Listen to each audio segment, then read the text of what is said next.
Bismillah, bismillah.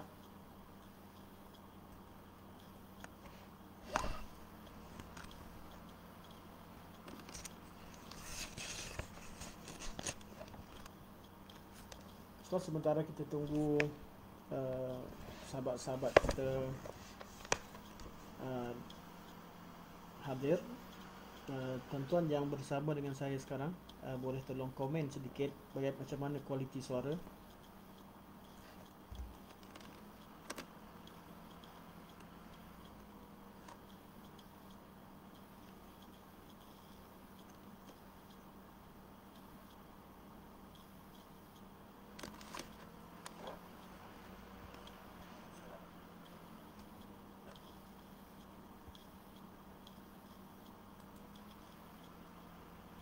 Bismillah, bismillah.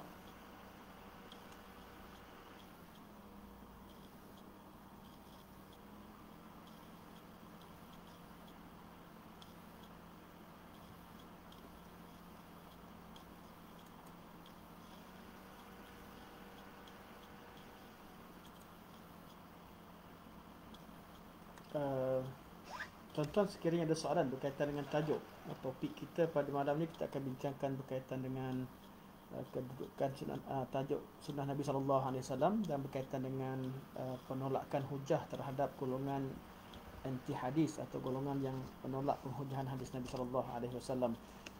Dan kita akan masuk dalam perbincangan spesifik dalam bab ahli sunnah wal jamaah mendahulukan syarak ke atas akal. Ini akan kita bincangkan. Sekiranya tuan-tuan ada soalan, tuan-tuan boleh tinggalkan di sana. Terima kasih kepada Tuan Haji Saiful. Tuan Haji Saiful, barakallahu fikum. Alhamdulillah, jelas. Suara jelas, alhamdulillah. Jadi kita boleh teruskan kuliah kita insya-Allah. Bismillahirrahmanirrahim. Alhamdulillahirabbil alamin. Nahmadullah ta'ala wa nashkuruh wa nusalli wa nusallimu ala sayyidina Muhammadin alladhi ballagha ar-risalah وأدى الأمانة ونصح الأمة حتى أتاه اليقين وعلى آله وصحبه أجمعين. سبحانك لا علم لنا إلا ما علمتنا إنك أنت العليم الحكيم. رب اشرح لي صدري ويسر لي أمري واحلل عقدة من لساني يفقه قولي. أما بعد، فإن أصدق الحديث كتاب الله وخير الهدي هدي محمد صلى الله عليه وسلم وشر الأمور محدثاتها وكل محدثة بدعة وكل بدعة ضلالة وكل ضلالة في النار. ثم أما بعد. Pertamanya, marilah kita merafakkan setinggi-tinggi kesyukuran kehadirat Allah Subhanahu wa taala kerana dengan limpah dan kurnianya Allah Subhanahu wa taala telah memudahkan kita untuk hadir dalam majlis ilmu secara langsung, secara live daripada rumah. Jadi apa yang kita bincangkan pada malam ini merupakan rentetan daripada apa yang telah kita bincangkan pada minggu lepas, iaitu membincangkan kitab Makanatus Sunnah An-Nabawiyah karangan Dr. Omar bin Muslih Al-Husaini hafizahullah, dan kita berbincang dalam tajuk Al-Faslur Rabi', iaitu topik yang keempat, berkaitan dengan Ar-raddu ala munkiril ihtijaj bi sunnatin nabawiyah wa ta'ilina fiha. Menolak hujah golongan yang mengingkari penghujahan sunnah an-nabawiyah, dan yang meletakkan tuduhan-tuduhan yang tidak sepatutnya terhadap sunnah Nabi sallallahu alaihi wasallam. Dan seperti mana yang kita ketahui, sebelum kita berhujah dengan mereka, maka Syekh memperkenalkan kita kepada asas untuk kita berhujah dengan golongan mana sekalipun. Pertama sekali, hendaklah kita tetapkan undang-undangnya atau kaedah asasnya. Kaedah asas yang perlu dibincangkan adalah apakah makna dalil, apakah itu dalil. Jadi dua pihak yang bertelagah pasti ada suatu perkara yang mereka sepakatkan. Sekiranya pertelingkahan yang berlaku itu berlaku di antara orang Islam, maka semua orang Islam mereka merujuk kepada dalil. Semua memutuskan bahawa sesuatu yang ada dalil itu adalah benar, dan sesuatu ataupun suatu tanggapan yang tidak ada dalil itu adalah tanggapan yang salah. Ini satu perkara disepakati. Maka Syekh pergi kepada tajuk seterusnya ataupun perbincangan yang lebih spesifik. Apakah itu dalil? Apakah yang boleh diterima sebagai dalil menurut Ahli Sunnah wal Jamaah? Maka Syekh telah memperkenalkan bahawa dalil menurut Ahli Sunnah wal Jamaah ada dua jenis. Pertama, dalil asas ataupun dalil bagi masadir raisiyah. Dalil yang utama, yang maksum, tidak akan berlaku kesalahan padanya, iaitu ada tiga. Al-Quran, pertama Al-Quran, yang kedua As-Sunnah An-Nabawiyah, Sunnah Nabi SAW, dan yang ketiga adalah ijma', iaitu ijma'.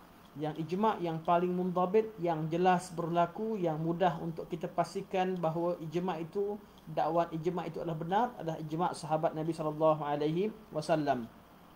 Kemudian ada lagi dalil jenis kedua dinamakan sebagai dalil sokongan, iaitu ataupun dalil thanawiyah, dalil sekunder, iaitu dalil daripada akal dan fitrah.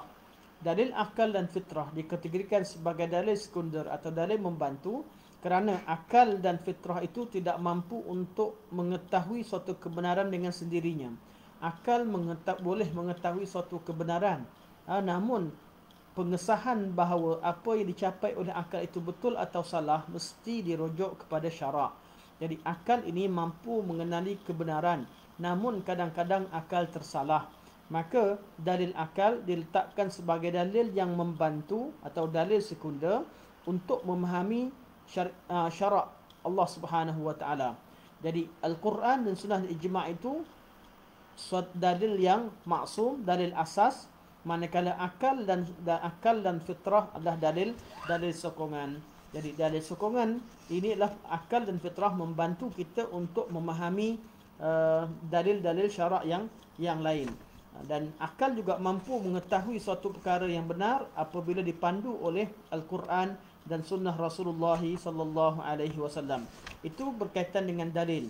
Kemudian Syekh masuk pada bab bagaimana cara kita memahami dalil. Ini tajuk yang kedua. Setelah kita tahu apakah itu dalil, iaitu dalam bab-bab yang berkaitan, ini bab-bab berkaitan dengan akidah, okey, dan berkaitan dengan dalil asas dan juga dalil sokongan tadi. Setelah kita kenal dalil, maka perbincangan yang kedua tertumpu pada topik bagaimana Ahli Sunnah wal Jamaah memahami dalil, atau bagaimanakah Ahli Sunnah wal Jamaah menggunakan dalil, faham dalil, dan bagaimana Ahli Sunnah melakukan proses pendalilan. Dan disebutkan oleh Syekh Hafizahullah bahawa Ahli Sunnah wal Jamaah memiliki beberapa prinsip asas dalam memahami dalil. Prinsip pertama, mereka sangat mengagungkan nusus syarak, dan mereka menyerahkan diri mereka dan akal mereka, dan mereka menyerahkan diri mereka terhadap syarak dengan menerimanya dan taat dan patuh terhadap apa yang ditentukan oleh syarak. Jadi pertama sekali Ahli Sunnah wal Jamaah serahkan kepada syarak. Ini prinsip pertama. Prinsip yang kedua, mereka memahami dalil terikat dengan pemahaman salaful ummah, pemahaman generasi awal, iaitu generasi yang telah dipastikan mereka generasi yang selamat di dunia dan akhirat. Generasi yang Allah Subhanahu Wa Taala janjikan syurga untuk mereka. Generasi yang mana akidah mereka itu diiktiraf oleh Allah Subhanahu Wa Taala dan tidak ada ilmu agama terutama berkaitan dengan urusan akidah dan dapat difahami oleh umat ini kecuali melalui mereka, iaitu generasi salafus salih yang diketuai oleh sahabat-sahabat Rasulullah sallallahu alaihi wasallam. Jadi dalil, apabila kita dah temukan dalil, pertama sekali kita serah. Apa yang dalil putuskan, itulah yang kita terima. Prinsip pertama. Prinsip kedua, apakah maksud dalil dan cara faham dalil? Cara faham itu perlu kembali pada pemahaman generasi salaf ketika dalil itu diturunkan. Jadi ayat Al-Quran diturunkan oleh Allah Subhanahu Wa Taala melalui malaikat Jibril alaihi salam kepada Rasulullah sallallahu alaihi wasallam dalam bahasa Arab, kepada bangsa Arab yang memiliki kefasihan yang paling tinggi ketika itu. Jadi pemahaman teks Al-Quran perlu dirujuk kepada pemahaman generasi tersebut, kerana mereka generasi yang paling faham tentang agama Allah dan paling faham tentang bahasa Arab. Malah masyarakat Arab ketika itu tidak pernah berlaku lagi kesilapan ataupun kesalahan bahasa yang wujud dalam kalangan orang Arab. Jadi pada waktu tersebut, waktu bahasa Arab memiliki kedudukan yang sangat tinggi dari kalangan bangsa Arab, dan itulah di kelebihan yang ada pada generasi salafus salih.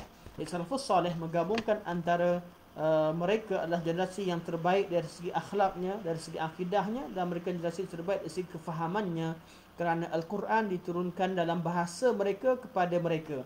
Dan Nabi SAW ketika menyampaikan dakwah, Nabi telah memastikan bahawa mereka telah faham benar-benar apa yang disampaikan oleh Rasulullah SAW.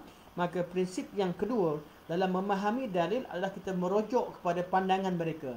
Sekiranya suatu masalah mereka telah putuskan dan mereka ijma'kan atau mereka ittifaqkan, tidak berlaku perselisihan, maka ijma' mereka itu menjadi hujjah, dan ianya adalah suatu perkara yang maksum, kerana takkan umat yang dijanjikan syurga keseluruhannya itu mereka semua sepakat untuk salah, atau mereka semua salah dalam memahami akidah yang diajar oleh Rasulullah sallallahu alaihi wasallam. Dan dalam memahami kaul salaf, kita akan temukan sebahagian daripada masalah furu', masalah yang kecil. Furu' bukan bererti suatu perkara yang boleh dikiaskan atau perkara ranting. Dalam masalah kecil atau detail, nama furu'. Dalam akidah, masalah detail, masalah tertentu, berlaku perbezaan pandangan di kalangan sahabat. Jadi perbezaan pandangan di kalangan sahabat itu dalam masalah akidah sangat sedikit dan terhad, dan tidak boleh dikembangkan atau dikiaskan kepada masalah yang lain. Jadi apakah yang menyebabkan sahabat khilaf? Sahabat khilaf kerana beberapa sebab, antaranya kerana memang perkara tersebut tidak dijelaskan oleh Nabi SAW dengan jelas, ataupun kerana salah seorang daripada mereka tersilap dalam memahami sebahagian dilalah dalil, namun telah dibetulkan oleh sahabat-sahabat yang lain. Jadi masalah khilaf di kalangan salaf dalam masalah akidah, masalah asas akidah tidak wujud.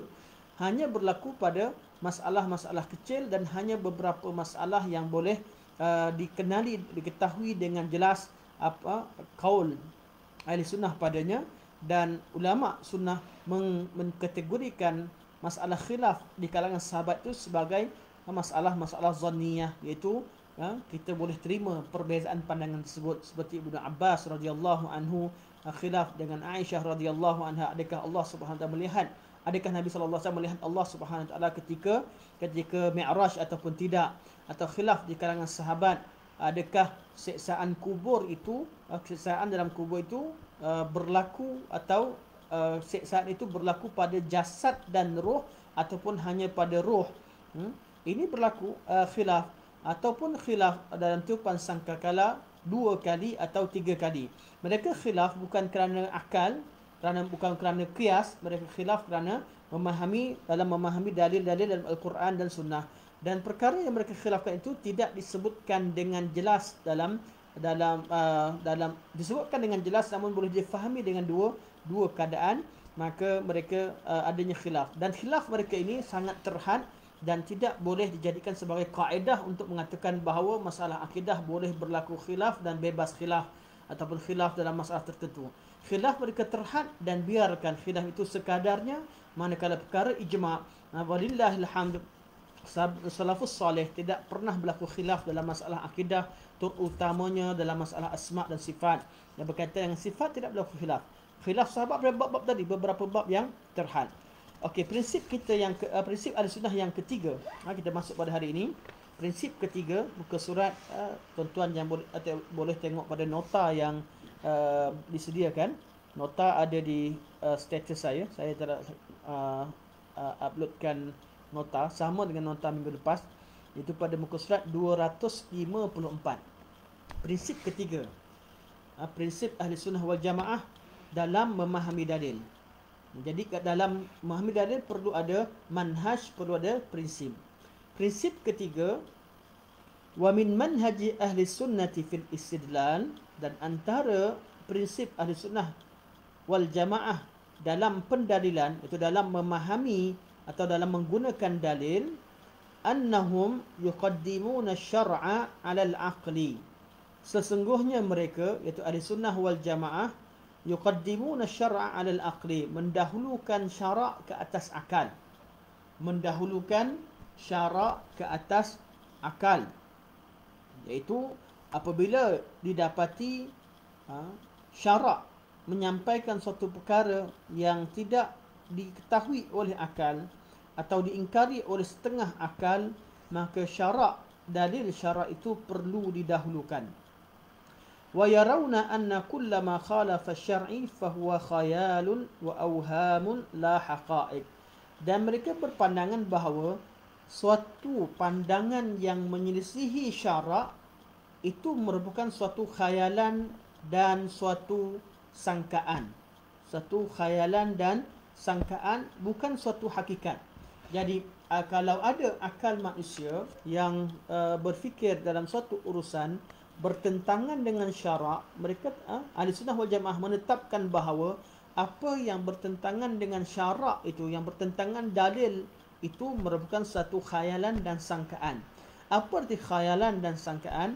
Orang yang memikirkan suatu perkara yang berbeza dengan nas, dia sangka bahawa dia berada di atas kebenaran kerana akalnya, hakikatnya dia tersilap. Kerana akalnya itu akal yang dimiliki oleh orang yang memikirkan perkara tersebut merupakan akal yang terhad kemampuannya, yang memiliki kemampuan yang sangat limit, yang sangat terhad, menyebabkan dia tidak dapat memikirkan segala urusan berkaitan dengan menyebabkan dia tidak mampu untuk mengetahui segala hakikat.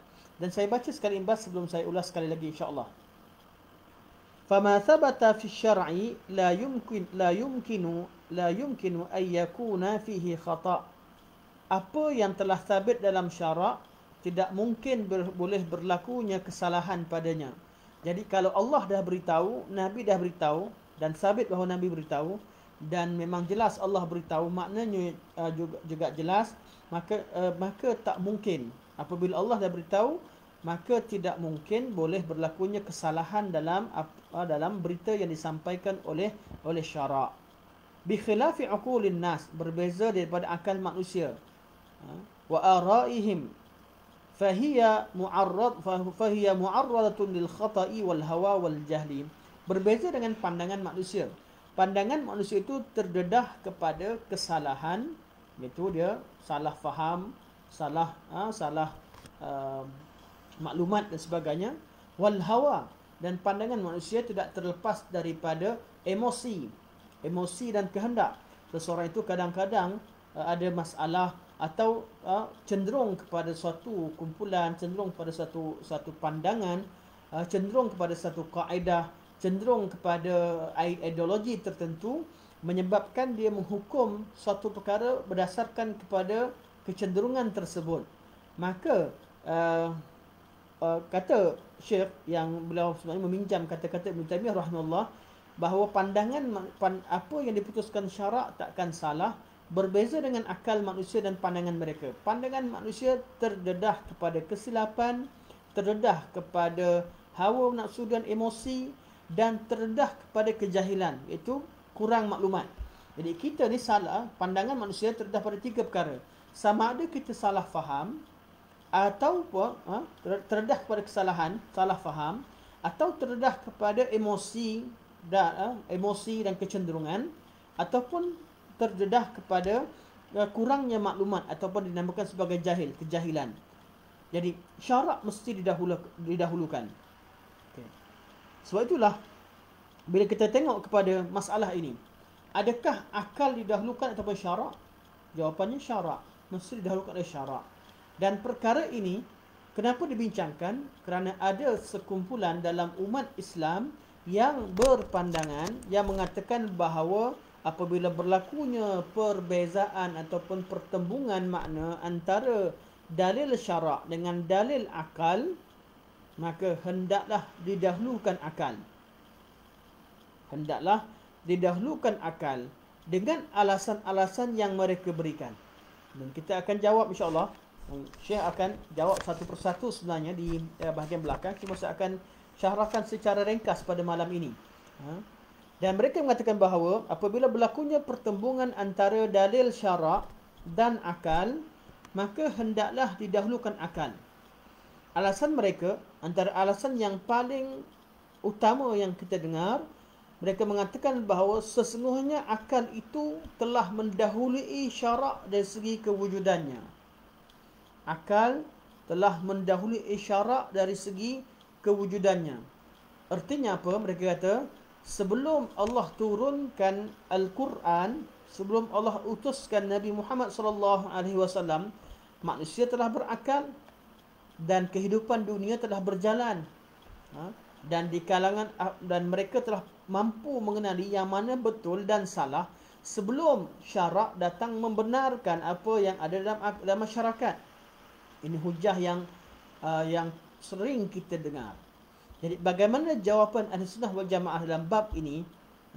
Yang bab dakwaan orang mengatakan bahawa akal perlu didahulukan kerana akal itu mendahului syarak dari segi kewujudannya, maka dari segi pendalilannya juga perlu didahulukan akal daripada syarak, atas dasar kalau didahulukan syarak, artinya syarak datang kontra dan menolak akal yang sedia wujud dan sedia diterima oleh masyarakat. Maksudnya mengilgha'kan atau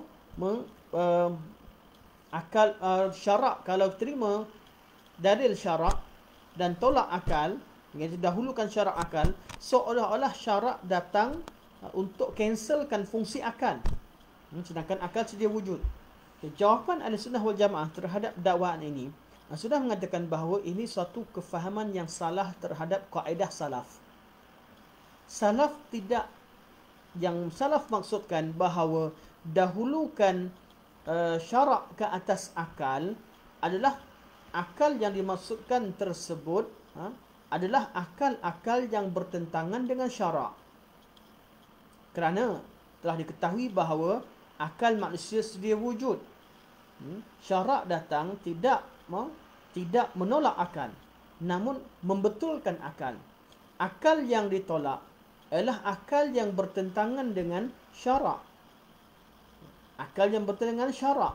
Dan logik akal telah mengatakan bahawa apa yang datang daripada Allah Subhanahu Wa Taala semuanya adalah benar, dan yang ada pada manusia kadang-kadang benar, kadang-kadang salah.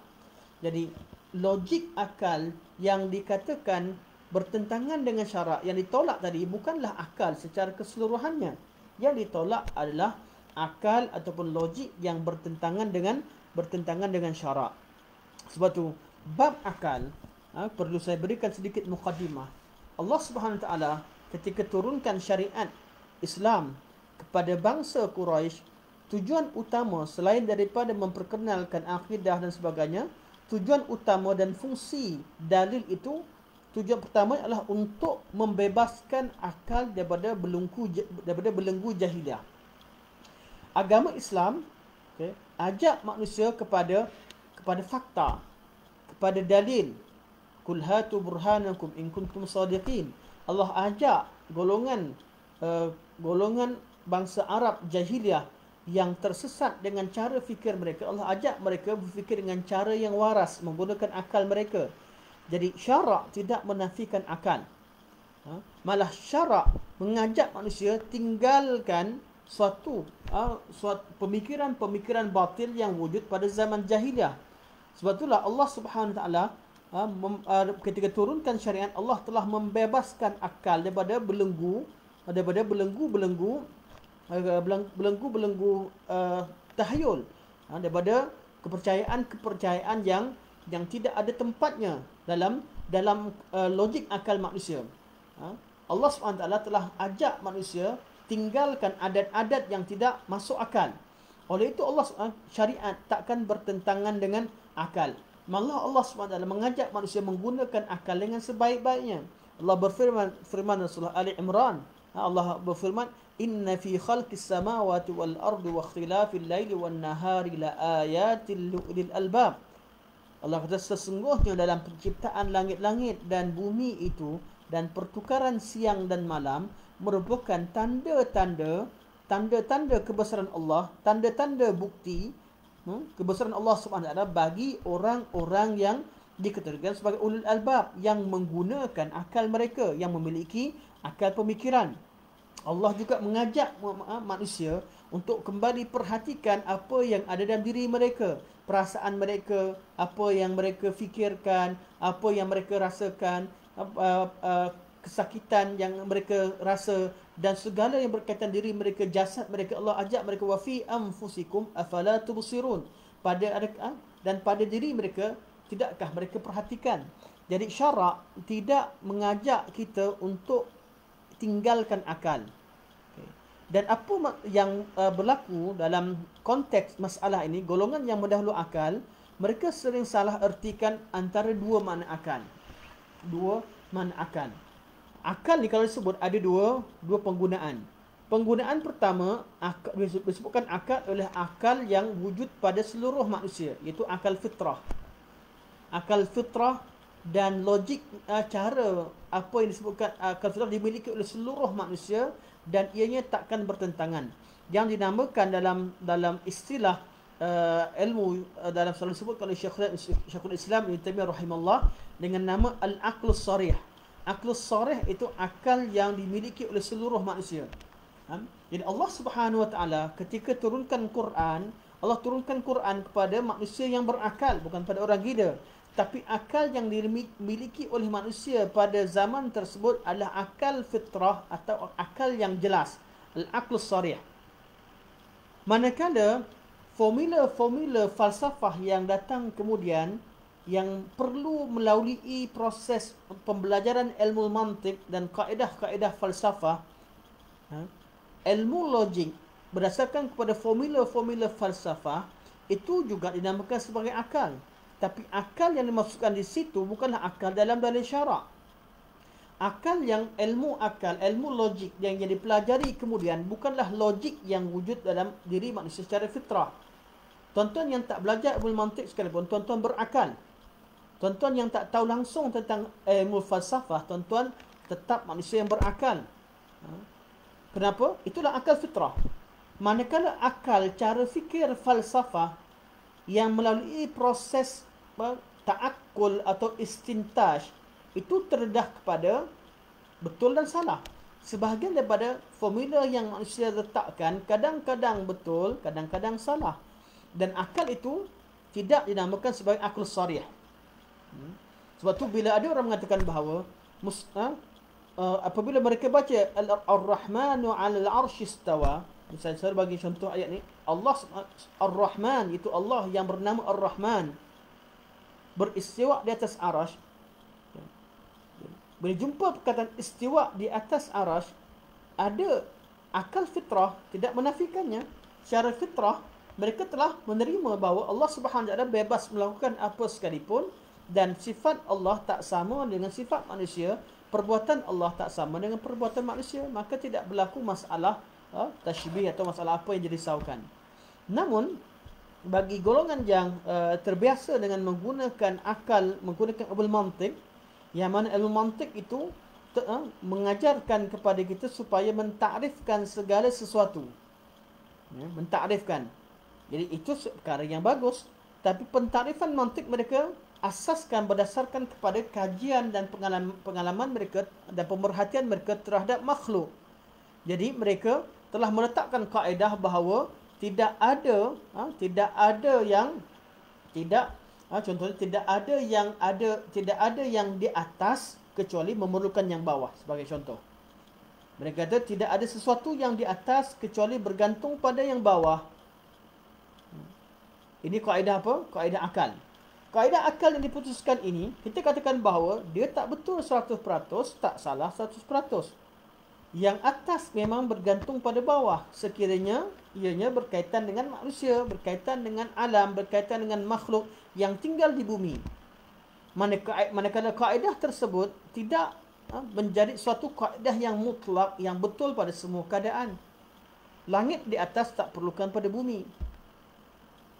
Malah orang-orang yang pergi ke bulan di angkasa lepas, yang di atas tidak jatuh apabila dan juga tidak bergantung pada yang bawah. Jadi kaedah akal yang diputuskan melalui kaedah istintaj ataupun dinamakan sebagai kaedah mantik dan juga kaedah-kaedah itu terdedah kepada ada tidak sesuai untuk semua keadaan. Terdedah kepada kesilapan, dan kesilapan dalam ilmu akidah, ahli falsafah akidah, bukan kesalahan asalnya pada ilmu mantik. Ilmu mantik mereka mengkaji tentang kejadian alam, berkaitan dengan alam. Tapi masalah pada golongan ahlul kalam, mereka menggunakan formula yang sama untuk mentakrifkan sifat istiwa pada Allah Subhanahu Wa Taala dengan membayangkan istiwa makhluk, dan ini salah. Sebab itulah mereka menolak ayat ini kerana mereka menafsirkan atau mentakrifkan istiwa dengan kaedah yang mereka fahami daripada makhluk. Sedangkan salafus salih, mereka tidak, ketika mereka jumpa istiwa, mereka hanya memahami makna istiwa secara zahirnya, iaitu berada di atas.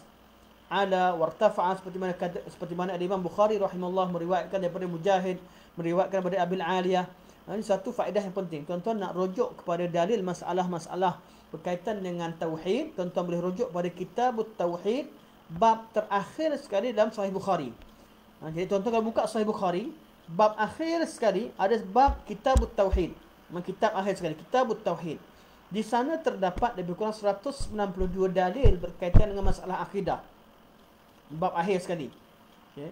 Jadi dalil-dalil di sana, Imam Bukhari rahimahullah membawakan meletakkan lebih kurang hampir 40 bab berkaitan dengan masalah akidah, bawakan ayat Quran dan bawakan asar sahabat, sebelum bawakan hadis-hadis berkaitan dengan ayat Quran yang ingin disyarahkan atau sifat yang ingin disabitkan.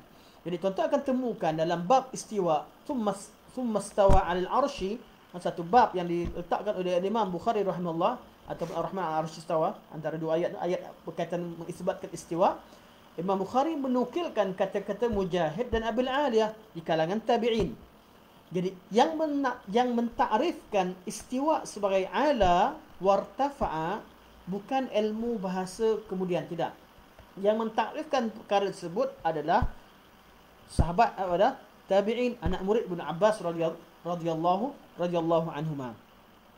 Jadi kembali kepada tajuk kita. Tajuk kita berkaitan dengan mendahulukan syarak ke atas akal. Jadi mendahulukan syarak ke atas akal tidak bererti kita menafikan fungsi akal.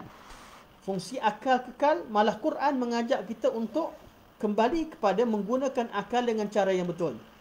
Sebab itulah bila kita menggunakan akal dengan cara betul, kita akan mengetahui kemampuan akal. Jadi Quran pertama sekali ajak manusia gunakan akal dengan cara yang betul. Yang kedua, Al-Quran menerangkan kepada kita bahawa akal yang ada pada kita ada kemampuan yang terhad. Kemampuan yang terhad. Maka Quran telah membahagikan bidang yang diperuntukkan untuk akal. Bidang pertama, bidang dunia. Berkaitan dengan urusan dunia. Quran tak ajar kita cara makan aiskrim, cara masak sebagainya. Urusan dunia, Quran serahkan pada akal. Urusan sains, urusan geografi, urusan berkaitan ilmu dunia, serahkan pada akal. Quran ajak manusia untuk mengkaji alam. Afala yanzuruna ilal ibli kaifa khuliqat wa ilal samai kaifa rufi'at wa ilal jibali kaifa nusibat wa ilal ardi kaifa sutihat. Bukan alangkah tidakkah mereka memikirkan bagaimana unta diciptakan, macam mana langit itu ditinggikan, macam mana bukit itu diteguhkan, bagaimana bumi itu dibentang luaskan. Allah ajak kita untuk kaji alam, kaji makhluk, kaji alam dengan tujuan asalnya untuk melihat kebesaran Allah Subhanahu Wa Taala. Namun dengan kajian manusia yang memikirkan alam, akan berkembanglah ilmu berkaitan dengan pengetahuan, berkaitan dengan sains, berkaitan dengan alam. Jadi Quran memberikan fungsi akal untuk kaji alam. Dan Nabi telah beritahu kepada kita bahawa antum a'lamu bi umuri dunyakum. Kalian lebih mengetahui tentang urusan dunia kamu. Jadi akal untuk uruskan urusan dunia tak ada masalah. Quran bagikan. Yang kedua, berkaitan dengan urusan agama. Berkaitan dengan urusan agama, namun kadang-kadang akal manusia berselisih antara satu sama lain, tak tahu yang mana betul atau salah. Maka Quran turunkan undang-undang hukum hakam berbentuk halal dan haram. Jadi akal manusia berbeza-beza. Setengah pada masalah manusia sepakat. Setengah pada masalah manusia berbeza-beza pandangan. Jadi bagaimana caranya? Quran turunkan hukum syarak berkaitan dengan al-ahkamul amaliyah, berkaitan dengan hukum-hukum praktikal dalam masalah fiqh, dalam masalah muamalat, dalam masalah munakahat, dalam masalah faraid, dalam masalah hukum-hukum fiqh secara umumnya, untuk ajar kita ajar kita cara berfikir dengan betul. Jadi Allah letakkan hukum hakam, sama ada berkaitan dengan kenegaraan, berkaitan dengan kekeluargaan, berkaitan dengan perniagaan, berkaitan dengan ekonomi secara umum, atau berkaitan dengan undang-undang persendirian, bahkan undang-undang hubungan sesama manusia secara personal dan sebagainya, semua ditetapkan. Jadi apabila Allah tetapkan, menunjukkan bahawa akal manusia berbeza-beza, maka tempat mereka berbeza itu perlu mereka rujuk kepada undang-undang yang Allah telah tetapkan. Undang-undang fiqh ini ada qiyas. Undang-undang berkaitan urusan dunia yang dapat dilihat oleh mata dan dapat diketahui maslahahnya, adanya hukum qiyas padanya. Dan dalam bab yang lain yang akal langsung tidak mengetahuinya, berkaitan dengan apa? Berkaitan dengan ibadat. Ibadat Allah SWT tak biarkan manusia untuk cipta sendiri. Allah turunkan, Allah ajarkan kepada kita untuk cara beribadah kepada Allah SWT. Allah tunjukkan Nabi SAW. Bab solat, Nabi kata, sallu kama ra'aitumuni usalli. Salatlah bagaimana kalian lihat aku salat. Bab haji, Nabi beritahu bahawa khuzu anni manasikakum. Dalam bab agama, bab ibadat secara khusus, Allah ajarkan kepada kita cara beribadat melalui sunnah Rasulullah SAW. Jadi bila datangnya petunjuk Allah tadi, menunjukkan bahawa akal kita tak mampu untuk mengetahui cara beribadat kepada Allah kecuali dengan petunjuk syarak. Dan ada satu bab lagi yang lebih besar, adalah berkaitan dengan perkara ghaib. Perkara ghaib tidak mungkin akal manusia dapat mencapainya, kerana ianya perkara ghaib. Akal manusia hanya mampu memikirkan sesuatu yang pernah dialami, yang pernah dilihat, yang pernah didengar, yang pernah disentuh, yang pernah dirasa, yang pernah didengar. Jadi sesuatu yang mereka yang dibayangkan oleh akal adalah berdasarkan kepada apa yang pernah dilihat, apa yang pernah didengar dan sebagainya. Jadi yang pernah dirasakan oleh panca indera. Maka dalam bab berkaitan dengan urusan-urusan akhirat, berkaitan dengan urusan-urusan perkara ghaib, dan lebih-lebih lagi berkaitan dengan sifat-sifat Allah Subhanahu Wa Taala, bab ini merupakan bab akidah, iaitu bab yang Allah Subhanahu Wa Taala sampaikan berita pada kita. Allah minta kita percaya saja, Allah tak minta kita fikirkan, Allah minta kita percaya. Bab hukum hakam, kita percaya, kita terima dan kita amalkan, kemudian ada qiyas padanya. Bab hukum hakam. Manakala berkaitan dengan bab ibadah, tidak. Bab ibadah Allah tetapkan, taat, ikut. Yang kedua, bab berkaitan dengan bab akidah dan perkara ghaib, kita hanya diminta untuk percaya dan yakin. Sebab apa? Sebab akal kita tak mampu. Contohnya, akal seorang yang buta. Seorang yang buta daripada zaman kecil yang tak pernah nampak dunia ini, dunia bagi seorang yang buta gelap. Tapi macam mana kita boleh nampak dan kita perhatikan orang buta boleh percaya bahawa dunia ini berwarna-warni, sedangkan dia tak pernah nampak dunia. Sebab buta tadi dia sedar bahawa dia telah kehilangan satu kemampuan yang ada pada orang lain, itu kemampuan untuk melihat. Jadi akal seorang yang buta tidak dapat membayangkan warna itu bagaimana. Tidak boleh membayangkan keindahan satu perkara itu bagaimana.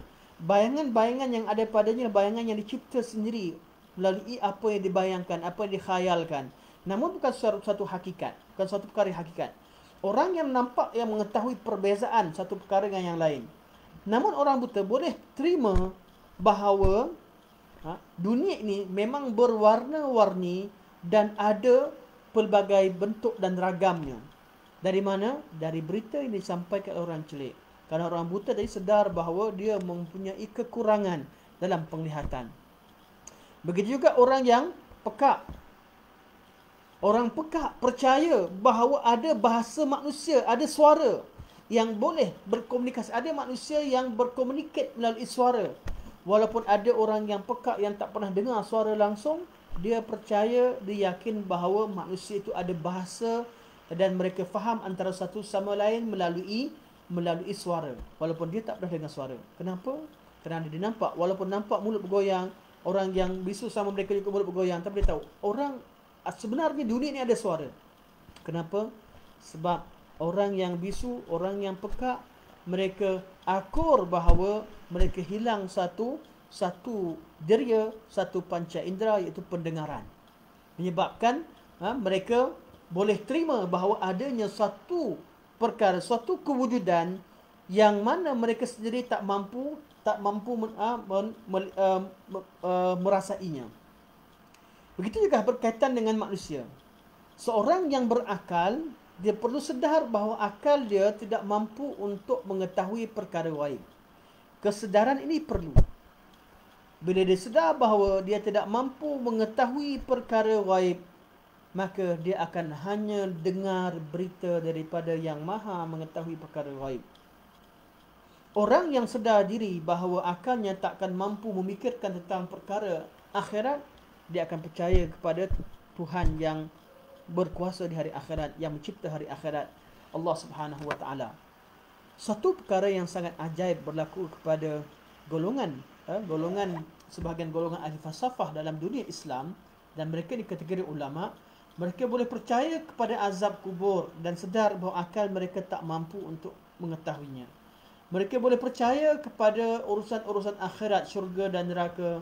Mereka percaya kepada alam mahsyar. Mereka percaya kepada berita-berita yang berkaitan dengan sifat-sifat manusia di padang mahsyar dengan pelbagai bentuk yang berkemungkinan akal manusia tak akan mampu mencapainya. Mereka mampu percaya kerana mereka sedar akal tak mampu. Namun kesilapan mereka yang paling besar, yang menjadi satu perkara yang menakjubkan, mereka tak boleh percaya bahawa Allah Subhanahu Wa Taala memiliki sifat-sifat sebagaimana yang Allah Subhanahu Wa Taala beritakan, dan sifat-sifat tersebut tidak sama dengan sifat manusia.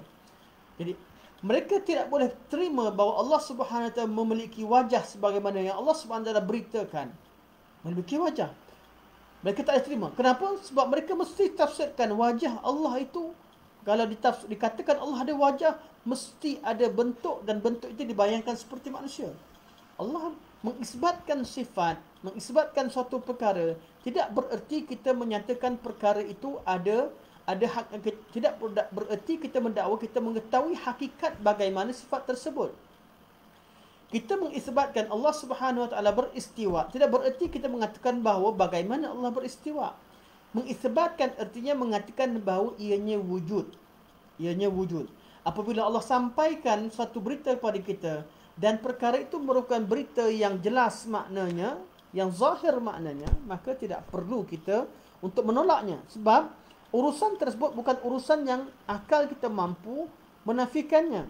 Sebab kita tak mampu, kita tak kenal zat Allah Subhanahu Wa Taala, tak pernah tengok zat Allah, kita yakin bahawa zat Allah itu wujud dan wujudnya zat Allah tak sama dengan zat makhluk, begitu juga sifat-sifat yang ada pada zat Allah Subhanahu Wa Taala tidak sama dengan sifat yang ada pada zat makhluk.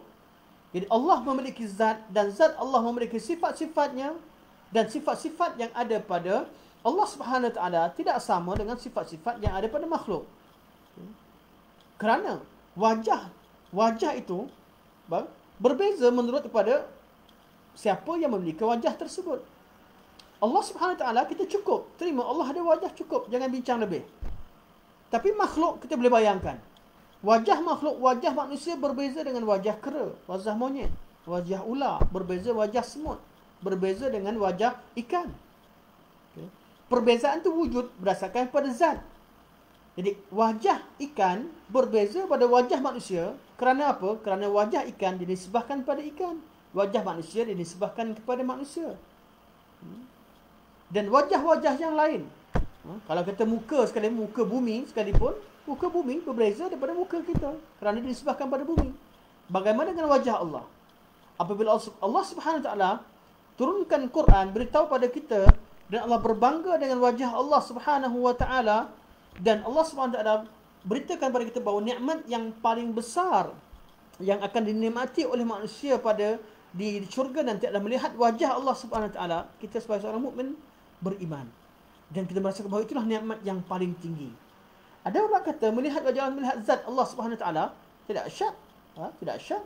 Wajah itu sebahagian pada zat Allah Subhanahu Wa Taala. Sifat Allah itu memiliki wajah.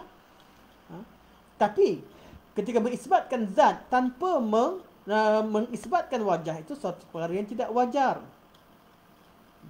Ada orang yang kita dengar seorang pemimpin mengatakan bahawa kalian semua telah berada di dalam genggaman saya. Kita faham bahawa maksud pemimpin tersebut bukanlah bererti rakyat-rakyat ataupun orang yang ada satu kawasan itu berada dalam genggaman. Kita faham. Faham dari segi bahasanya. Kerana kita kenal si fulan itu, tangannya kecil. Manusia itu besar, kita kenal. Jadi kita boleh katakan bahawa ini maksudnya adalah kuasa dia. Namun, perbincangan yang lebih utama dari segi bahasa, lelaki dan pemimpin yang mengatakan bahawa kalian berada di bawah genggaman saya, maksudnya apa? Dia memiliki genggaman, dia memiliki tangan. Dia tidak akan menisbahkan sifat tersebut kepada dirinya dengan sifat-sifat yang tidak dimiliki. Suatu ayat-ayat sifat, apabila Allah sifatkan diri dengan suatu sifat, kita mengisbatkan kewujudannya. Setelah mengisbatkan kewujudannya, kemudian datang tafsiran-tafsiran yang menafsirkan kesan daripada mengisbatkan sifat tersebut, maka kita tak katakan itu takwil yang ditolak. Contohnya apabila telah diisbatkan bahawa Allah Subhanahu Wa Taala beristiwa di atas arash dengan cara yang selayaknya dengan sifat Allah Subhanahu Wa Taala, dan antara kesan daripada sifat istiwa yang kita faham adalah Allah menguasai alam ini, kerana istiwa di atas arash itu makhluk yang paling tinggi, paling besar, dan semua makhluk berada di bawah arash dan sebagainya. Kita mengetahui maknanya Allah menguasai, kita terima. Boleh terima dengan syarat jangan menafikan makna asal yang ada pada sifat istiwa dan sebagainya. Okey.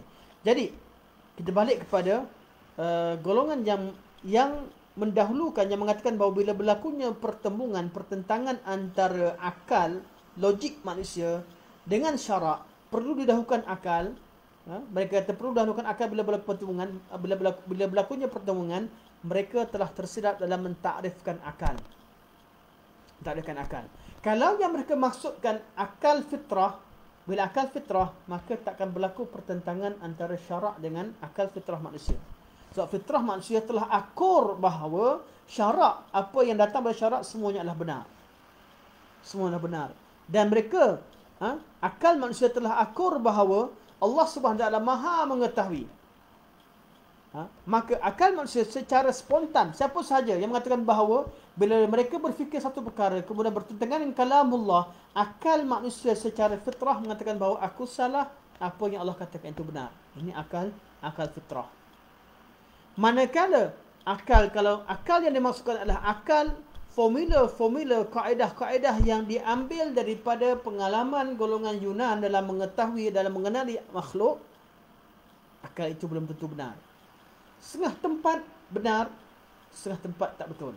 Dan kesilapan yang paling besar yang dilakukan oleh kalam adalah mereka menggunakan kaedah-kaedah mantik dalam mentakrifkan segala makhluk yang ada di atas muka bumi ini untuk digunakan sebagai formula asas yang mereka gunakan untuk kenal makhluk tadi, untuk digunakan secara formula asas yang mereka gunakan untuk mentafsirkan sifat Allah. Jadi apabila adanya perkongsian bahasa, apabila mereka tafsirkan wajah, bahawa wajah itu adalah sebahagian daripada anggota manusia yang memiliki mata, hidung, telinga, lidah, gigi dan sebagainya secara detail mereka bincangkan. Ketika mereka tafsirkan wajah Allah dengan tafsiran makhluk, itu kesilapan yang besar.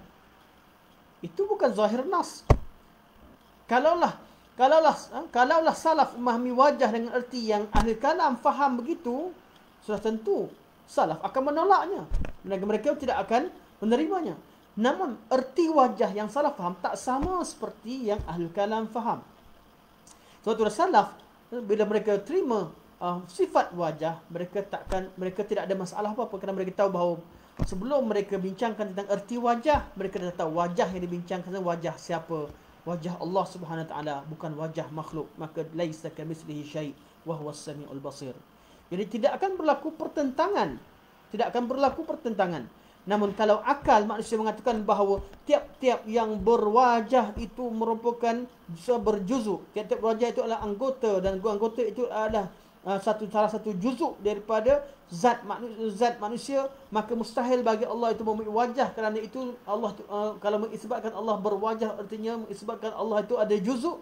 Ini cara formula yang salah. Wajah manusia ya sebahagian dari juzuk kita. Wajah Allah wallahu alam. Kita tak kata berjuzuk ataupun tidak, tapi wallahu alam.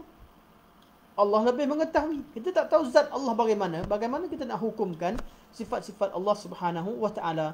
Yang tinggal pada kita bab akal, kita seharusnya hanya serahkan kepada Allah Subhanahu Wa Taala. Bagi saya ringkaskan kedudukan akal dalam syarak.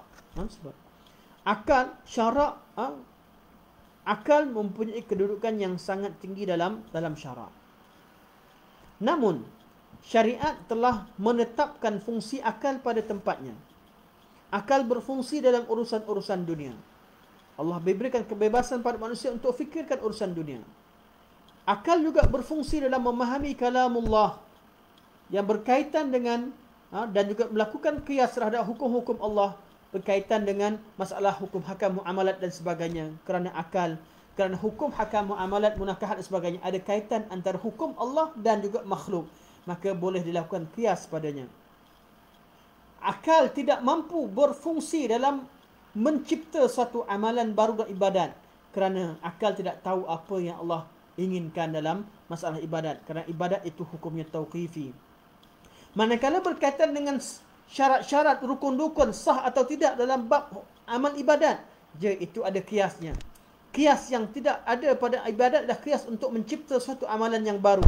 Namun kias untuk mengatakan bahawa suatu hukum itu sah atau tidak sah, mana berkaitan dengan furuk berkaitan dengan masalah pendidikan, masalah ibadat, diberikan fungsi akal padanya, kerana memang akal mampu memikirkannya dengan berdasarkan kepada dalil. Itu namanya dalil sokongan.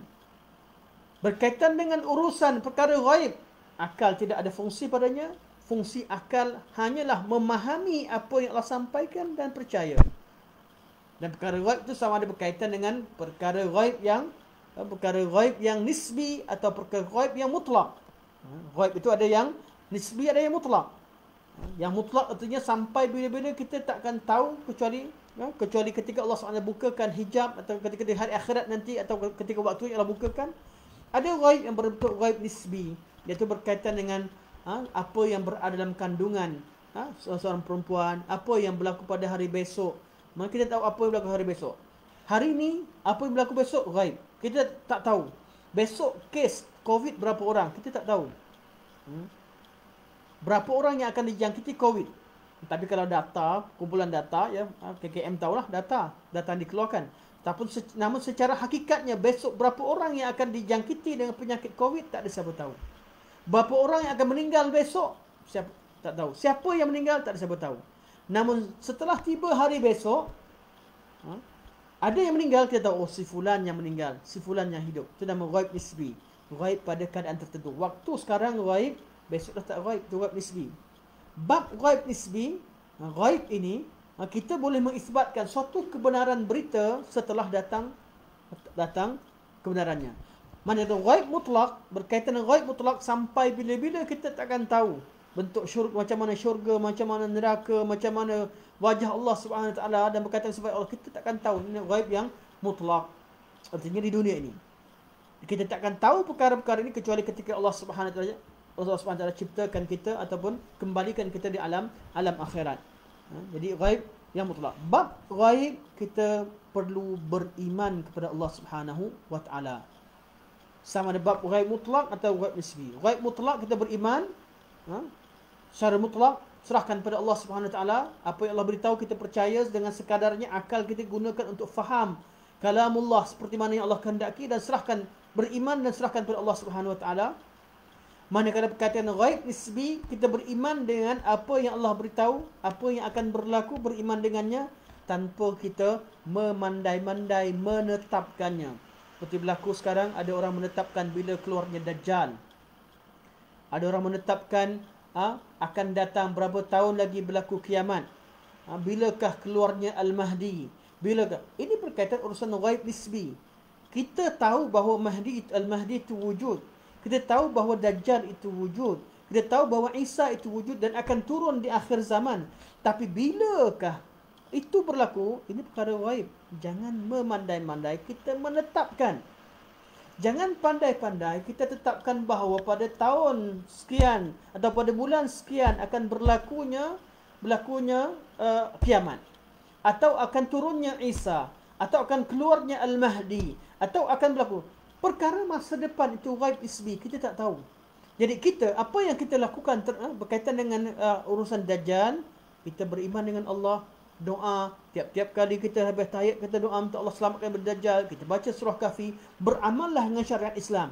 Orang yang berpegang teguh dengan ajaran Islam, mereka inilah yang akan terselamat daripada Dajjal, bukan orang yang kaji pelbagai fakta-fakta yang kononnya dapat dikaitkan dengan teritori tertentu ataupun waktu keluarnya Dajjal dan sebagainya. Ini perkara yang sangat tidak patut dilakukan oleh orang-orang yang memahami agama Allah Subhanahu Wa Taala.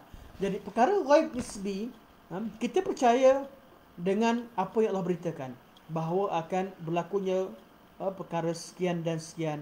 Namun bilakah berlakunya kita tidak tahu. Antaranya berlakunya kiamat dan tanda-tanda kiamat. Namun setelah ianya berlaku, kita tahu. Sepertinya berlakunya belah bulan. Belah bulan telah berlaku, kita tahu. Peristiwa Nabi belah bulan telah berlaku. Quran beritahu bahawa akan keluarnya api daripada satu kampung Busra di Syam. Okay. Keluarnya api besar daripada arah Syam, mana letupan gunung berapi. Dan telah berlaku pada zaman Imam Nawawi. Kalau dah berlaku, kita katakan itu tanda kiamat, tak apa. Atau Quran, hadis Nabi beritahu bahawa antara tanda kiamat, manusia berlomba-lomba untuk membina bangunan. Ya betul, zaman sekarang. Itu tanda-tanda kecil. Dan benar, kita berada di akhir zaman. Setelah berlakunya perkara yang apa disebutkan, kita boleh kata inilah dia yang dimaksudkan. Namun bila kita menetapkan suatu perkara yang tidak jelas, itu termasuk dalam taqawul ala Allah. Itu kita memandai-mandai mengatakan suatu perkara tentang ilmu Allah Subhanahu Wa Taala. Okay, jadi prinsip syarak, syarak membebaskan akal manusia daripada taklid buta. Kemudian syarak menetapkan fungsi-fungsi akal pada tempat-tempat yang akal mampu. Dan apabila akal cuba melakukan tugas yang dia tidak mampu, dia akan tersesat. Malah sebahagian daripada mereka jadi gila. Berapa ramai orang jadi gila isim kerana memikirkan tentang zat Allah Subhanahu Wa Taala. Kerana mereka menggunakan akal bukan pada tempatnya.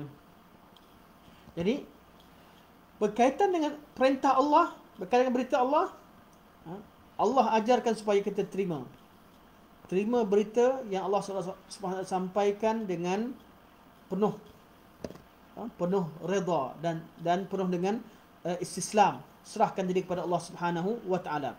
Walaupun sebahagian daripada apa yang Allah sampaikan itu akal kita tak mampu mencapainya, kita tak pernah tahu, tapi kita kena yakin akal kita ada kelemahannya. Kalau berkaitan dengan hukum hakam, Allah perintahkan kita rukuk, kita tunduk, kita sujud, kita hadap kiblat, kita tak tahu apakah hikmahnya. Oleh kerana Allah perintahkan, Allah ajarkan akal tunduk terhadap perintah Allah. Kita perlu ikut perintah Allah walaupun kita tidak mengetahui hikmah suatu perkara. Ini cara betul untuk menggunakan akal. Dan okey, tak apalah, dalam waktu masa 10.30 saya habiskan. Saya tak sambung untuk prinsip keempat, kita ambil minggu depan. Saya sambung sedikit cerita berkaitan dengan kesesatan yang pertama yang berlaku di atas muka bumi ini kerana salah guna akal, salah guna logik. Ini yang berlaku kepada iblis. Ini yang berlaku kepada iblis. Ketika salah gunakan akal, salah gunakan logik akal yang Allah Subhanahu wa taala kurniakan kepadanya. Iblis menolak perintah Allah Subhanahu wa taala hanya dengan logik, yang difikirkan logik. Iblis mengatakan bahawa adakah aku perlu sujud? Adakah aku perlu sujud dan sujud kepada makhluk yang kamu ciptakan daripada tanah, sedangkan aku diciptakan daripada api? Ini logik siapa? Logik iblis. Logik syaitan. Iblis menolak perintah Allah atas dasar logik yang ada padanya. Sedangkan logik yang ada pada iblis bukan betul pun. Apa yang difikirkan salah, tapi dia anggap betul. Kenapa iblis sesat? Kerana dia mendahulukan akalnya berbanding dengan perintah Allah Subhanahu wa taala. Ketika Allah Subhanahu wa taala perintahkan dia buat satu perkara, sepatutnya dia terima kerana dia tahu dia berdepan dengan siapa? Berdepan dengan Allah. Sepatutnya tak keluar daripada perkataan iblis, qala ana khairum minhu khalaqtani min nari wa khalaqtahu min tin. Tak sepatutnya iblis mengatakan bahawa aku lebih baik daripada dia. Kamu ciptakan aku daripada api dan kamu ciptakan dia daripada tanah. Takkan iblis mampu mengeluarkan perkataan ini kecuali kerana dia menggunakan salah guna akalnya. Dia sekarang ini berdepan dengan Allah. Dia berdepan dengan perintah Allah, berdepan dengan kalamullah. Bukan urusan ini berkaitan dengan urusan Allah Subhanahu memberikan kelonggaran pada dia. Ini adalah perintah. Berbeza pada malaikat, kalau Allah Subhanahu taala memberikan kelonggaran pada malaikat untuk menyatakan pandangan mereka. Tatkala kata wa iz qala rabbuka lil malaikati inni ja'ilun fil ardi khalifah. Tatkala Allah SWT bercakap pada malaikat dan beritahu pada mereka, aku akan ciptakan seorang khalifah di atas muka bumi ini. Dan tolong keluarkan atau ayat ni ayat Al-Arad, Allah bentangkan, Allah buka kepada malaikat untuk keluarkan pandangan mereka. Ya malaikat, ketika ayat Quran kata wa idh qala rabbuka lil malaikati inni ja'ilun fil ardi khalifah qalu ataj'alu fiha may yusidu fiha wa yasfiku ad-dima.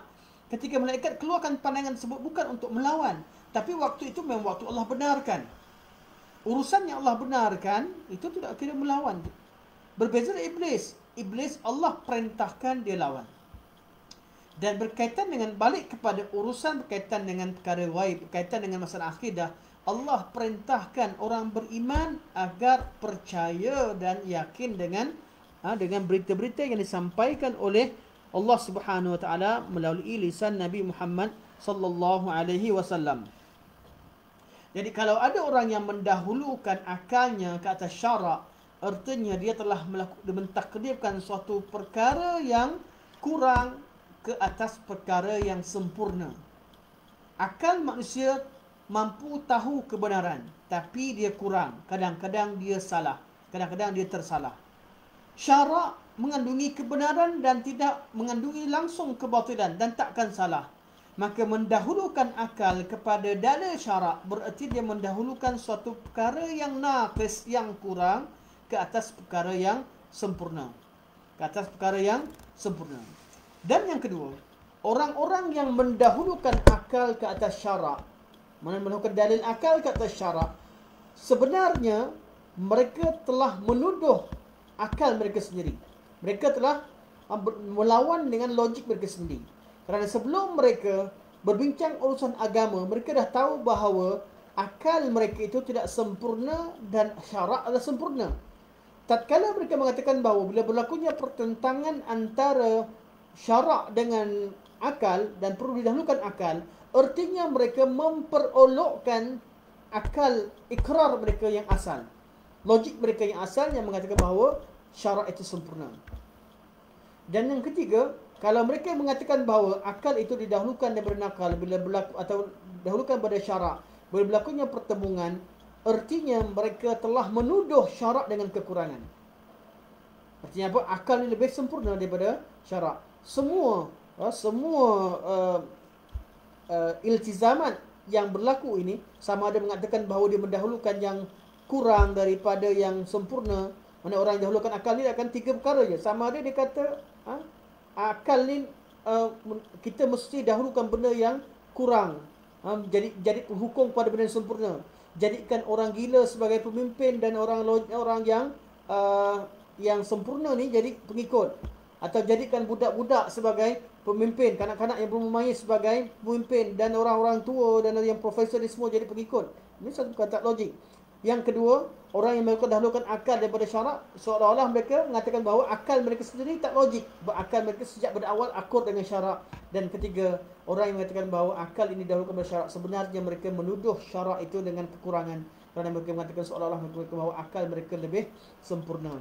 Jadi secara kesimpulannya, daripada apa yang dibincangkan bab ini, syarak mengajarkan kita bahawa hendaklah Ahlussunnah wal Jamaah mengajarkan kita bahawa bila berlakunya pertembungan antara akal dan syarak, hendaklah didahulukan syarak. Walaupun pada hakikatnya takkan berlaku pertentangan syarak dengan akal yang sihat, cuma bila berlakunya pertembungan, hendaklah kita mendahulukan syarak daripada akal. Kadang-kadang orang kata, last terakhir, insya-Allah lagi 5 minit saja. Kerana orang tanya, orang berkata, berlaku setengah pada masalah dalil hadis tu berbeza dengan logik. Dia kata, boleh berlaku. Ya. Sebahagian pada hadis boleh berbeza daripada kenyataan dan logik. Dengan beberapa keadaan. Keadaan pertama, hadis tu hadis palsu. Hadis tak sabit. Bila hadis tak sabit, tak mustahil lah adanya banyak pertembungan. Suatu hadis-hadis al-mawdu'at yang direka oleh manusia, itu bukan kalamullah, itu bukan kalam Rasulullah. Itu bukan perkara maksum, itu sebenarnya perkataan manusia. Dinamakan hadis palsu hanya kerana perkataan-perkataan itu didakwa sebagai hadis. Hakikatnya dia bukan hadis. Dia adalah hadis palsu. Artinya dakwaan palsu. Macam Nabi palsu. Nabi palsu, dia bukan Nabi. Dia adalah manusia biasa yang declare sebagai Nabi.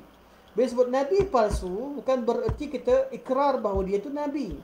Bila kata hadis palsu, bukan bererti kita akur dan ikrar bahawa hadis itu adalah hadis Rasulullah. Itu adalah hadis palsu. Sebagai pada orang dia tak faham masalah ni, dia kata hadis juga. Itu satu kesilapan. Dia boleh berlaku. Ya, ada orang kata kadang-kadang hadis bertentangan dengan dalil. Maka dibawakan hadis-hadis palsu. Kita kata, ya, memang hadis-hadis palsu. Memanglah bertentangan dengan hakikat, bertentangan dengan ilmu sains, bertentangan dengan akal yang logik, bertentangan dengan akal yang sehat. Tidak mustahil. Itu keadaan pertama. Keadaan yang kedua, iaitu dalil hadisnya sahih tapi bertentangan.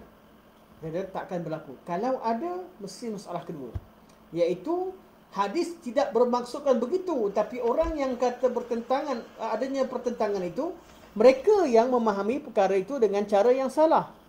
Bila mereka salah faham, maka kesalahan itu bukan berlaku pada hadis, tapi berlaku pada kesalahfahaman mereka. Sebab tu ada orang katakan hadis Nabi yang sahih berkaitan dengan bila Allah kata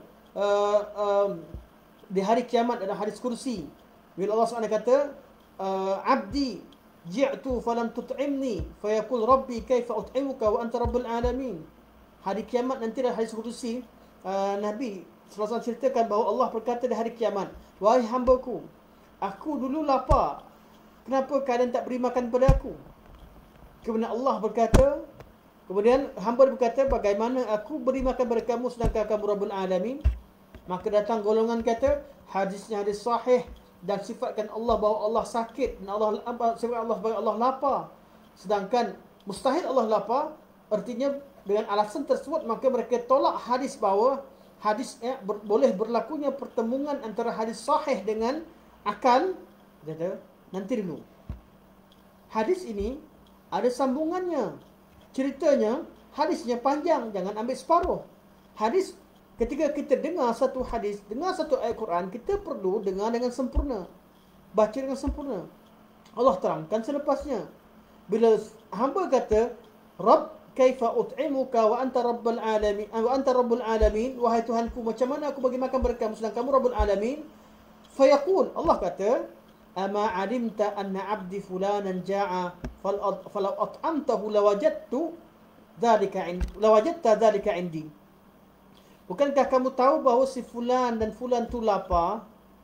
Kenapa kamu tak berikan makan pada dia?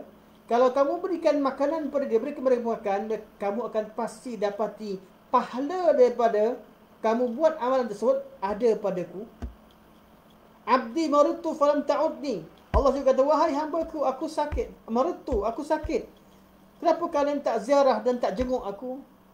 Mereka berkata, Rabbi kaifa a'uduka wa anta rabbul alamin. Macam mana aku ziarah kamu sedangkan kamu rabbul alamin? Allah pun kata, bukankah kamu tahu bahawa si fulan dan fulan sakit, kenapa kamu tak ziarah kamu? Atau kenapa kamu tak ziarah dia? Kalau kamu ziarah dia, kamu akan dapati bahawa pahala kamu itu ada, pahala perbuatan kamu itu ada di sisiku. Dan seterusnya. Jadi, takkan berlaku pertentangan kalau orang baca hadis dengan sempurna. Takkan sempurna. Sama juga orang baca ayat Quran. Laisa kamitslihi syai', la kamitslihi syai'. Dengan alasan menafikan sifat. Kalau mereka baca dengan sempurna, laisa kamitslihi syai' wa huwa as-sami'ul basir, dengan sempurna, dengan pemahaman yang sempurna, iaitu tauhid itu bukan sahaja menafikan, tanzihkan Allah daripada ada persamaan dengan makhluk, laisa kamitslihi syai'. Tauhid juga melibatkan, mengisbatkan dan percaya dengan apa Allah sampaikan, iaitu dalam ayat wa huwas samiul basir. Maka takkan ada orang yang menisbahkan, orang yang mengisbatkan sifat Allah sebagaimana yang Allah Subhanahu wa taala turunkan itu sebagai musyabbihah, sebagai mujassimah. Punca mereka memahami ayat ini sebagai ayat yang bertentangan dan sebagainya berpunca daripada mereka sendiri yang salah faham. Mereka sendiri yang salah faham. Sebab tu kesalahfahaman dalam bab bila berlakunya pertemuan antara dalil yang sahih dengan akal yang sharih, bila dikatakan berlaku, dia tak akan berlaku. Kalau berlaku, keadaan pertama mungkin nakal tersebut ataupun dalil tersebut dalil yang tidak sabit ataupun yang palsu ataupun yang betul-betul lemah yang tidak sabit. Ataupun keadaan kedua, dalil tu sabit. Dalil tu sabit tetapi cara faham dalil tu yang salah. Bila cara faham dalil yang salah, maka tidak perlu disalahkan dalil. Pertemuan itu berlaku bukan antara dalil dengan hakikat. Pertemuan berlaku antara salah faham dia dengan hakikat. Begitu juga seperti ayat-ayat mutasyabihat. Ayat-ayat yang dikadirkan sebagai mutasyabihat setengah orang, ayat-ayat sifat yang dikatakan sebagai mutasyabihat. Ayat-ayat sifat tidak pernah tak pernah salah mengkategorikan sebagai mutasyabihat. Malah mereka terimanya begitu sahaja. Iaitu mereka anggap sebagai muhkamat, bukan mutasyabihat. Ayat-ayat yang jelas makna itu tidak dikategorikan sebagai mutasyabihat sebagaimana kita terangkan pada minggu yang lalu. Jadi mutasyabihat hanya ada dalam pemikiran orang yang anggap ayat itu sebagai mutasyabihat, yang mereka anggap ayat itu tidak jelas maknanya kerana bertentangan dengan akal kami. Itu bertentangan dengan akal, bukan bertentangan dengan syarak. Dari segi syarak dan hakikat, boleh apa yang disebutkan dalam ayat sifat bukanlah suatu perkara yang tidak logik. Bukan suatu perkara yang tidak diterima oleh akal. Dan sebagainya. Dan seterusnya. Begitulah keadaannya. Jadi keadaan kedua, mungkin dalil itu sahih, hadis itu sahih, namun cara faham yang salah.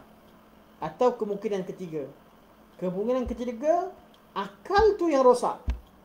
Logik tu yang salah. Formula tu yang salah. Dan ini yang banyak berlaku kepada kaedah-kaedah kalamiah.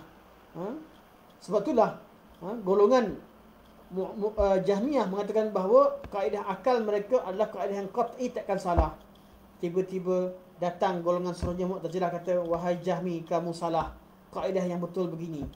Kemudian datang mazhab-mazhab seterusnya di kalangan mazhab al-kalam membatalkan logik yang dibawa oleh golongan Mu'tazilah, seperti yang kaedah diperkenalkan oleh golongan Asy'ariyah dan Maturidiyah dan sebagainya. Kemudian bila dikaji balik, dilihat balik pada kaedah kalamiah tadi, salaf mereka tolak semua, mereka tak terima, mereka tahu cara salah. Bila dikaji balik, rupa-rupanya tidak semua formula yang diperkenalkan dalam kaedah dalam mazhab Asy'ariyah Mu'tazilah pun tidak semua formula itu tepat. Kerana ada bab-bab tertentu yang mereka bezakan antara sifat Allah dengan suatu sifat dengan sifat yang lain, membezakan antara sifat ma'ani dengan sifat-sifat yang lain itu tidak ada dalilnya. Membezakan antara as-sami' dia Allah bersami'un basir dengan sifat wajah istiwa itu perbezaan yang tidak ada dalilnya. Perbezaan hanya berdasarkan kepada logik akal yang mereka fikirkan, bukan perbezaan yang berdasarkan kepada cara salaf membahagikan sifat, membahagikan ayat-ayat jadi ayat-ayat sifat. Sebab itulah kaedah yang ketiga yang kita bincangkan dalam bab memahami dalil. Jadi ialah kita hendaklah memahami dalil dengan mendahulukan apa yang terkandung dalam syarak daripada apa yang ada dalam daripada logik akal yang ada pada manusia. Ini adalah kaedah ketiga. Jadi ada 3 prinsip yang kita bincangkan. Prinsip pertama, agungkan nas. Prinsip kedua adalah kita memahami nas berdasarkan kepada fahaman salafus salih.